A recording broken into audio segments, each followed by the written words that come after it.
Hi friends, good morning. ಇವತ್ತು ಈರುಳ್ಳಿ rice ಮಾಡೋಣ ಅಂತ ಮಾಡ್ತಾಯಿದ್ದೀನಿ. ಮೊದಲಿಗೆ ಕರಿಬೇವು, ಸಾಸಿವೆ, ಜೀರಿಗೆ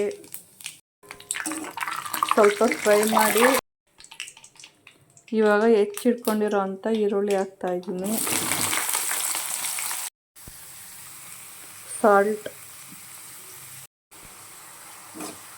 ಈರುಳ್ಳಿನ ಒಂದು 5 ಮಿನಿಟ್ಸ್ ಫ್ರೈ ಮಾಡ್ಕೋಬೇಕು. ಈಗ ಈರುಳ್ಳಿ ಕಂಪ್ಲೀಟಾಗಿ ಬೆಂದಿದೆ. ಅರಿಶಿನ, ಸ್ವಲ್ಪ ಸಾಂಬಾರು ಪೌಡರ್, ರಸಮ್ ಪೌಡರ್ ಇದ್ರೂ ನಡೆಯುತ್ತೆ, ಯಾವುದಾದ್ರೂ ಓಕೆ. ಬೆಲ್ಲದ ಪೌಡರ್, ಈಗ ಫೈನಲಿ ರೈಸ್ ಮಿಕ್ಸ್ ಮಾಡ್ಕೊತಾ ಇದ್ದೀನಿ. ಫೈನಲಿ ಆನಿಯನ್ ರೈಸ್ ರೆಡಿ ಆಯಿತು. ತುಂಬ ಸಿಂಪಲಾಗಿ ಮಾಡ್ಕೋಬೋದು.